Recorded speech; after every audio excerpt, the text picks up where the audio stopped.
So, generally I don't really care about the lore of a weapon, simply because this is a PvP focused series. Lore means nothing. But this lore is perhaps the best lore I have read in the entirety of the FromSoft games. Listen to this. Candle stand used in worship of Birak, the most hallowed monk prelate of the Giant's Flame. Concerned over the lazy arrogance with which the monks treated the flame, Birak severed his own head as a lesson to others, intending it to be used as a candle stand. His faith yet smolders from within the cranial vessel. Guys, have you ever had co-workers, colleagues, so goddamn lazy that you've had the urge to cut off your own head and make furniture out of it? I can relate. Hello everyone, I'm Lost, and welcome to another episode of Weapon Spotlight, and today we are taking a look at the cranial vessel candle stand. Just look at that thing, look at its big face, and oh my god, is that the beard of the guy? I didn't know that existed. Look at it. It's ginger. Gross. Anyways, I'm sorry. Anyways, moveset. This is a great hammer, and so it has the great hammer moves. The single R1s are some nice sweeps. The two-handed R1s are some nice overheads. If you roll or you crouch, it does this neat little spinny move, and the running attack is also pretty good. It's a little slow, I mean it's a big boy weapon, but hey, it's okay. This is probably a much better weapon if you dual wield it, but I'm going to go in with it single-handedly because I'm very interested in knowing how it performs. The Ash of War on this is, it has the potential for good damage, but it's also really bad. Let me show you. Now, it does an initial explosion, and you can keep on pushing the weapon art button in order to do more explosions.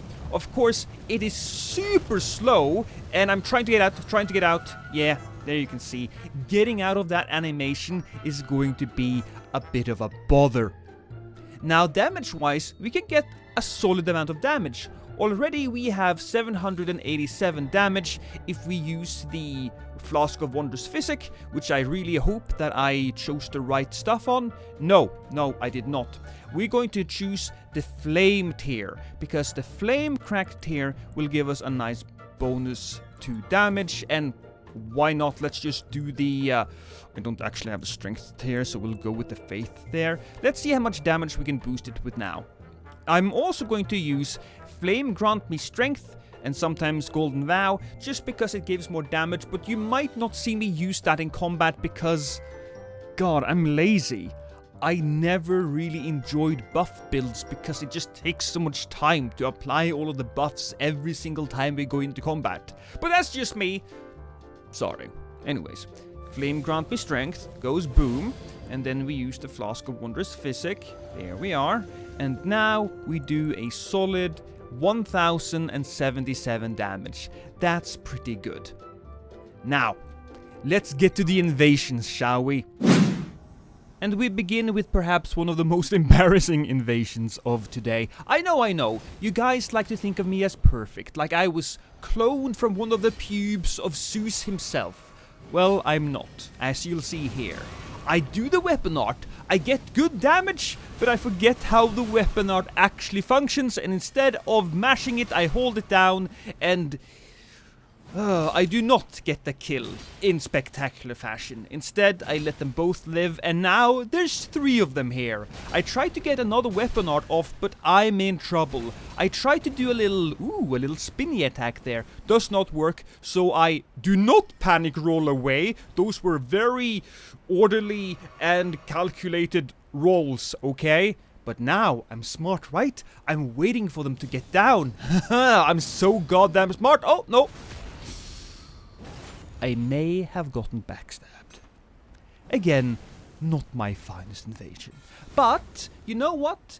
This gentleman is also not great at the whole brain department. You see, he keeps using basically force. He's trying to push me off, and force does not really work the same way as it did in Dark Souls 3. He almost gets me there, I will give him that, but generally, force will not shoot you the way this man is aiming. It will just send you flying in the direction that you are coming. So he doesn't get the kill, and I do manage to get some really solid damage here, and he's in trouble. And I even kill him with a nice little riposte. That's absolutely fantastic. Now, I still have to kill the other two though, but you know what? Let's just buff up a bit. As I said earlier, I'm not really great at the whole remember to use buff things. And, oh! Connection error. That's really sad, because I really wanted to see how it went, but I did manage to get one kill. We'll call that a victory. Now I'm not really certain what this guy was doing. I tried to use the weapon art myself, but he's too far away, and I'm too far away. We're basically two idiots standing close to each other, trying out the weapon arts. Luckily, I remember how to actually use the Ash of War on this one, and here we go. Now, since the weapon is so slow, what I tend to do is I tend to use a lot of jumping attacks. Jumping attacks, good. Yeah, they do damage, and they are fairly quick. And besides, they also have some really nice style to it. Like right there, I managed to avoid the hit, and I managed to get the kill. GG, sir. Except for the beginning, we were both really stupid on that one. Now, here we are. I see him coming up the ladder, and I'm thinking to myself, I'm gonna use my galaxy brain to fuck him up! But he doesn't come all the way up. Maybe he heard my buffs. Maybe his friend, who's also down there, alerted the Phantom to the fact that I'm here. But I jump down, and I absolutely miss him. As I said, this was not my weapon. But, my god! I forgot about that. We absolutely destroyed that poor guy. Oof. Oof, I tell you guys, oof. Okay, well, we're fighting two people. Akira and Asuki. I must admit, I haven't seen Akira. Oh my god, and here's a dragon. So I'm kind of not really... I don't understand the reference here, but references... To hell with references, I'm being absolutely destroyed. Run away, Lost. I don't understand how I managed to avoid everything here. I'm trying to use the weapon art, and if I'd landed that weapon art, I would have killed him. Now, was this a great opportunity to use the weapon art? Not really, but I'm trying my best here to use every single attack of the weapon, and I do land a pretty epic jump attack there. You can give me a little bit of applause in the comments, especially you, Greg. Yeah. Now, I am still at a big disadvantage. There are two of them, and they are... Oh my... I did manage to get a kill. I did. Oh, and I'm being dragged. Oh my god. This is not great. I'm on the run. He has a really quick weapon. I try my best here, and okay, I do have the opportunity to fight back. So I'm trying to use the swing attacks from the crouch. I just really like those. They didn't turn out to be too effective, but I like them. Also, there's a little bit of lag there, and so the person manages to get me. Don't get me wrong.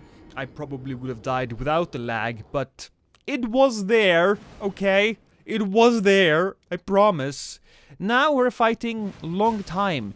Long Time, he's using a couple of Beastman swords, 2 curved blades, and you know what? Curved blades can be really damn crazy. They hurt a lot. Have you tried those blades there with Frost? It's really good damage, but I am doing good work here. I'm using a bunch of the jump attacks, I'm getting good damage in, and I'm feeling really good about myself at that point. I'm like, oh, I jumped down, but let's go and get him anyways. And then he brings out the fingerprint shield. Now, there's not a lot of playstyles I hate, really, but I must admit, the fingerprint shield is really boring to fight against. I don't really have a shield or anything to parry him with. I'm not entirely certain how to deal with him, and he gets a solid backstab in. So I'm thinking, all right, what do I have available to me? Well, let's try to run away. Let's try to find a shield, because I definitely have like a shield on me. So I try to lure him down, but I take the plunge instead. I still think that was a pretty good fight, even if the fingerprint shield there... yeah, I got a little annoyed. I will admit to that. But we're moving on, new battle, and we're now fighting a blue, and blues get no mercy. Gotta hate the blues. I realize that the blue, of course, have very little damage. Come on, blue. If you're going to assist people fighting off invaders, you really have to go with an invader type of build. You need to have some health, and preferably, we like it if you can fight against us. Now, I was kind of confused here, because I don't remember how do you get down, so I jumped down on that ledge there, which I thought was really fancy. I saw the ladder a little late, but I jumped down and I get a really good ambush in. God, that was really cool. And I do good damage as well. Now, they can do pretty good damage to me. The host there is doing solid damage, but she dead. And that was GG to the host as well. That was pretty cool. I like how I did that ambush. I'm proud. Look at the shadow. It's coming for me. It's trying to eat me. I gotta walk away. Gotta walk away from the shadow. I gotta admit, perhaps not my favorite weapon to use in the game. It's super slow. Trying to use the weapon art got me killed on several invasions. But it did create some real funny moments, I have to say. That's fun, so it's worth a try, it's worth a build, but it's probably not something that you're going to come back to. So I'm gonna give this weapon an invasion score of 4 out of 10. It doesn't suck, but it's suck adjacent, perhaps? Anyways, remember to subscribe, or I will shank you in the throat. Kisses!